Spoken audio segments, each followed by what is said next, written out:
Hi again. Again, another practical help from the Cetnar's brochure, Questions for Jehovah's Witnesses.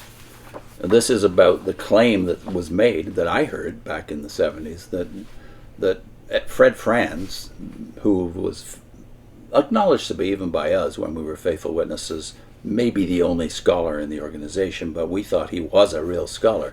So when we heard that he'd been offered the Rhodes Scholarship, I never saw it in print, I don't think, but I'd heard it through all kinds of witness connections and my elders and fellow pioneers, that he was offered a Rhodes Scholarship, but he turned it down to become a full-time member of the Bethel in 1920 or 1914. The date was kind of fuzzy in my mind at that time. But here's the evidence that the Cetnars use. Again, transcripts and photostats on page 31 of Questions for Jehovah's Witnesses.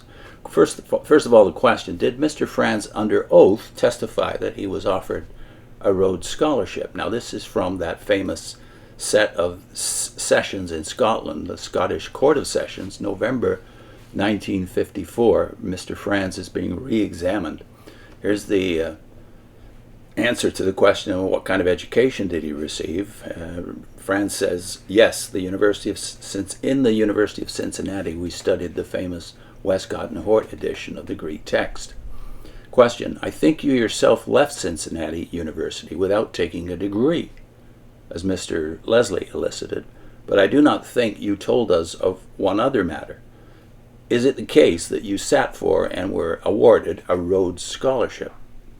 Answer: yes, I was offered a Cecil Rhodes Scholarship. I took an examination for that in the University of Ohio, the State University at Columbus, Ohio. Question: what year was that when you were nominated a Rhodes Scholar? Answer: that was in 1914, but in view of my decision as to the ministry as one of Jehovah's Witnesses, I turned that down. And that's the end of the photostated transcript from the 1954 Scottish trial. Then there's this from A.H. Macmillan's book, which was published in 1957. H. Macmillan was one of the headquarters staff back in the era when Fred Franz joined the Bethel crew. And he wrote the book Faith on the March. And then on page 181 of Faith on the March, Macmillan said this: he was accompanied on this tour, that is Nathan Knorr here going on one of his many world tours. He was accompanied on this tour by Fred W. Franz, vice president of the Watchtower Bible and Tract Society, whose facility with the Spanish language made him an invaluable traveling companion. Franz had already shown his value to Knorr in insisting him to discharge his literary responsibilities.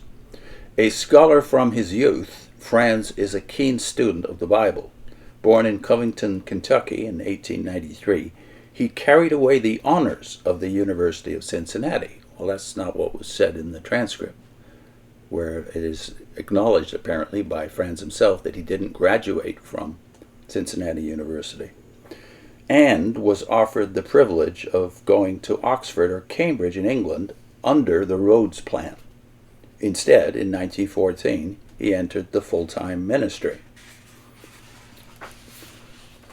So the Cetnars wrote a letter to the Rhodes Scholarship Trust. This is dated January 1981, and it's answered by the Office of the American Secretary of Wesleyan University, Middletown, Connecticut, about the Rhodes Scholarship Trust and those that have been nominated or given that privilege over the decades.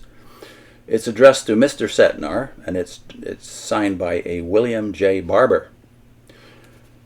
Mr. Cetnar, thank you for your letter of December 27th. I have checked our records and do not find that Frederick William Franz was elected to a Rhodes Scholarship. Our records, I should note, refer only to scholars elected from the United States. Unless Mr. Franz has competed successfully as a candidate for the scholarship in another country, you may conclude that his claim to have been a Rhodes Scholar is incorrect.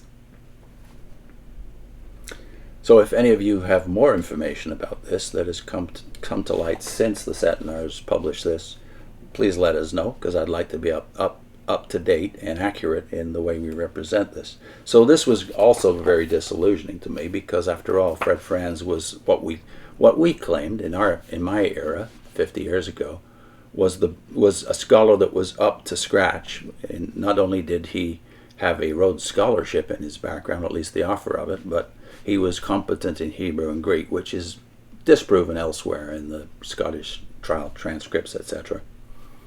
So we have never had a scholar in the Watchtower, and there's marks of that disadvantage all over their literature and in their ability to do research with accuracy.